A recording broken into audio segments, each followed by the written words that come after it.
যে মেধাবী ছেলেমেয়েরা যেন রাজনীতি থেকে উঠে আসে, তারা নমিনেশন পায় এবং এখানে বাণিজ্য যেন না হয়, শত শত হাজার হাজার কোটি টাকা লুটপাটের বাণিজ্য না হয়। ওই কোম্পানির দেখাশোনার দায়িত্বের বিনিময়ে তাকে তাকে তাকে তাকে নমিনেশন দেওয়া হবে, এগুলো যেন না হয়। সেটা কিভাবে আমরা অ্যাড্রেস করব? এই রোডম্যাপের ভিতরে তার কোনো বক্তব্য নাই, কারণ এই প্রত্যেকটা আকাঙ্ক্ষা হচ্ছে নতুন রাজনৈতিক বন্দোবস্তের আকাঙ্ক্ষা। এই প্রত্যেকটা আকাঙ্ক্ষা হচ্ছে গত বছরের গণ অভ্যুত্থানের 1400 শহীদের দেয়ালে দেয়ালে রক্ত দিয়া আখরে লেখা আকাঙ্ক্ষা, এবং এই আকাঙ্ক্ষাগুলোর কোনোটা আমরা রিফ্লেক্টেড হইতে দেখলাম না নির্বাচন কমিশনের বক্তব্যে।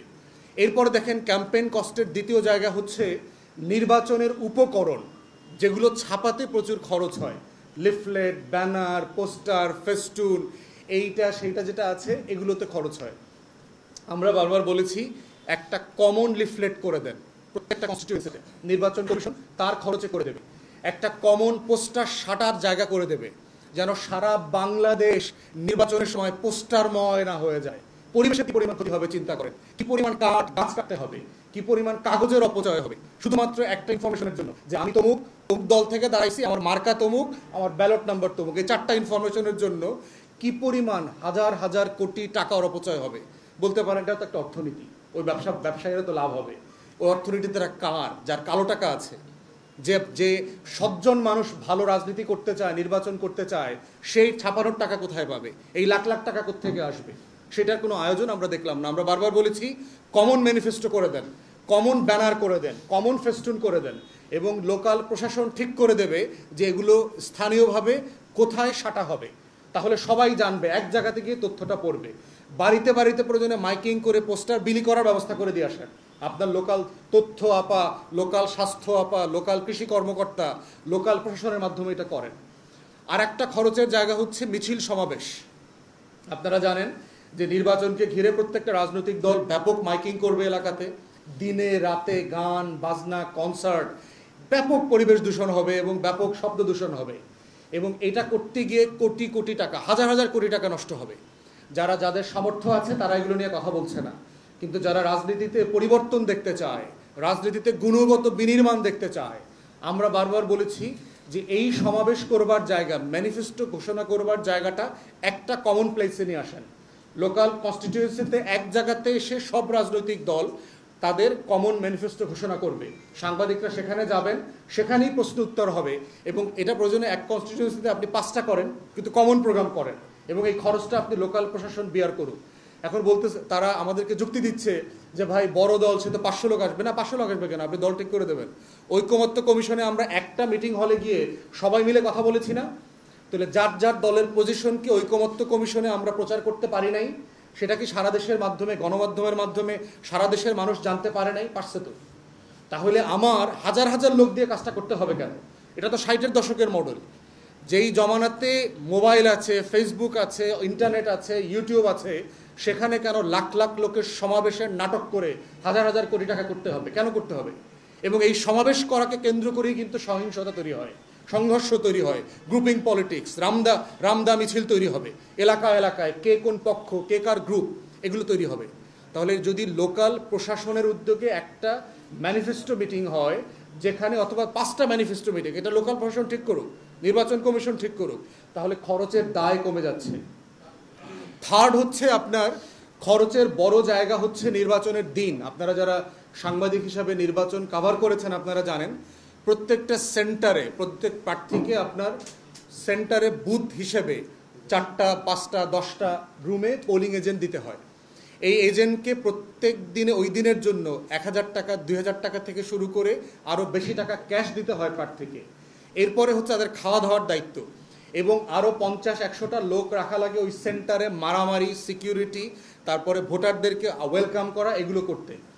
অধিকাংশ এমপি নির্বাচন যারা করেছেন, এমন ক্যান্ডিডেটরা আমাকে বলেছে ওই দিনেই 50 লাখ থেকে 1 কোটি টাকা খরচ হয় একদিনে।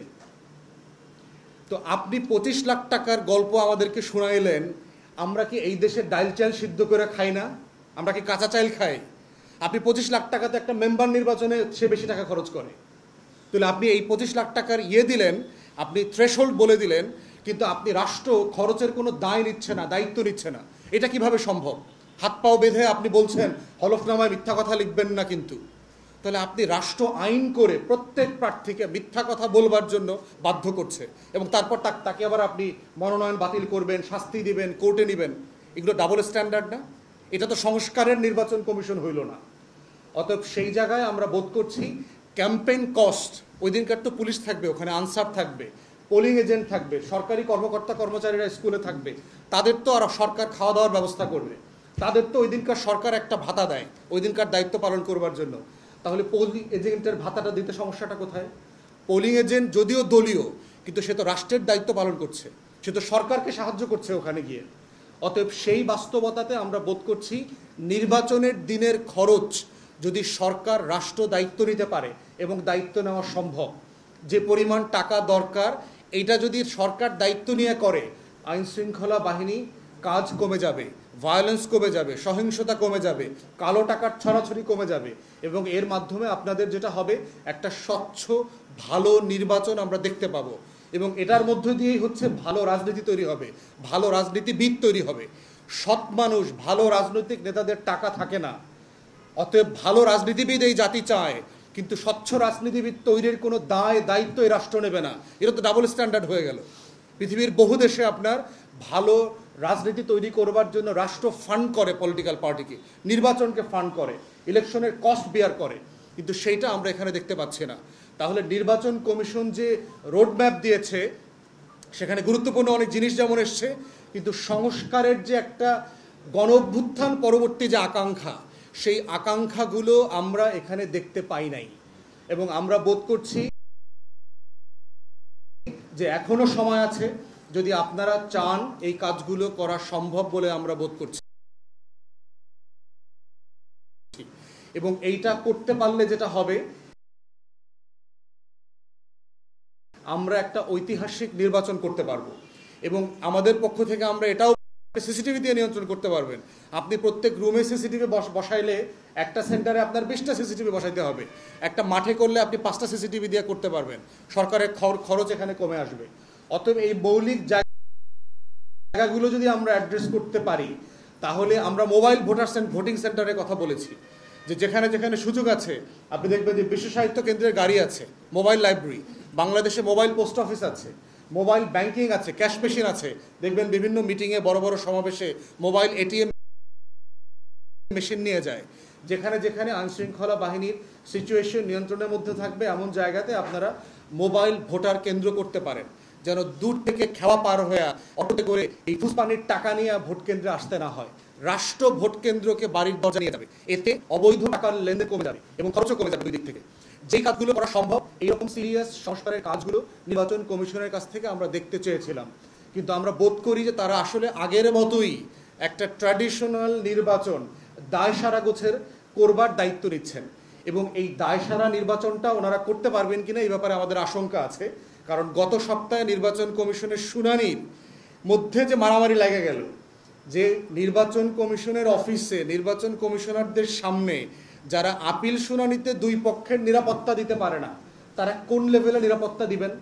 তাদের ভিতর সেই ডিসাইসিভনেস তো আমরা দেখি নাই। এখনও নির্বাচন কমিশনের সিরিয়াস বক্তব্য আমাদের চোখে পড়ে নাই যে ওই দিনকার কী হয়েছে, কোথায় কোথায় তাদের ঘাটতি ছিল, এবং তারা কি ব্যবস্থা নিয়েছে এই ধরনের ঘটনা যেন আর না ঘটে সেটা এনশিওর করবার জন্য। অতএব এই সার্বিক বিবেচনায় আমরা বোধ করছি নির্বাচন কমিশনের উপরে আস্থা রাখার জন্য যেই লেভেলের ডিসাইসিভ অ্যাকশন আমরা চাচ্ছিলাম, সেটা এখন পর্যন্ত আমরা দেখতে পাইনি। আইন শৃঙ্খলা বাহিনীর উপরে যে নিয়ন্ত্রণ থাকা দরকার, তারপরে আমলাতন্ত্রের উপরে সরকার যে নিয়ন্ত্রণ থাকা দরকার, সেখানে যথেষ্ট ঘাটতি আছে। সবচেয়ে বড় ঘাটতি হচ্ছে এই রাষ্ট্র 2001-এর পরে কোনো ভালো নির্বাচন করে নাই। আমার টোটাল একটা ইলেকশনের ডেমেনশিয়া চলছে। এই রাষ্ট্র জানে না একটা ভালো নির্বাচন কিভাবে করতে হয়। সে 8-এ একটা ইলেকশন ইঞ্জিনিয়ারিং করেছে দিল্লির সাথে 111-এর কুশীলবরা মিলে, 14-তে একতরফা করেছে, 18-তে রাতের বেলা করেছে, 24-এ ডামি নির্বাচন করেছে। অতএব গত 24 বছরে আমরা কোনো ভালো নির্বাচন করি নাই। ভালো নির্বাচন করেছে এমন কর্মকর্তারাও নির্বাচন কমিশনে এখন চাকরিতে নাই, রেগুলার পোস্টের মধ্যে দিয়ে ওনাদের রিটায়ারমেন্ট হয়ে গেছে। অতএব এই যেই রিটার্নিং অফিসার, যেই পোলিং এজেন্ট দিয়ে আপনি নির্বাচন করবেন, তারা আসলে একটা ভালো নির্বাচন করবার জন্য প্রিপেয়ার্ড কিনা, তাদের সাফিসিয়েন্ট মোরাল অথরিটি আছে কিনা, যারা করাপ্ট প্র্যাকটিস করেছেন গত 20-22 বছর, এই করাপ্ট অফিসারদেরকে দিয়ে আপনি ভালো নির্বাচন করাইতে পারবেন কিনা, এই ব্যাপারেও কিন্তু যথেষ্ট সন্দেহ অবকাশ আছে। অতএব আমরা বোধ করছি এখনও সাফিসিয়েন্ট সময় আছে, এখনও খুব বিলম্ব হয় নাই। এগুলোকে অ্যাড্রেস করবার জন্য যে ডিসাইসিভনেস দরকার সেটা আমরা দেখতে চাই। তা না হলে আমরা ধারণা করছি ইতিহাসের সবচেয়ে সুষ্ঠু একতরফা নির্বাচন হবে 2026 সালে। 73 এবং 2018 নির্বাচন বিখ্যাত হচ্ছে ফ্রডুলেন্ট জালিয়াতের একতরফা নির্বাচনের জন্য। আর এইবারের নির্বাচনের সম্ভাবনা আছে সুষ্ঠু কিন্তু একতরফা। এই সম্ভাবনা আমরা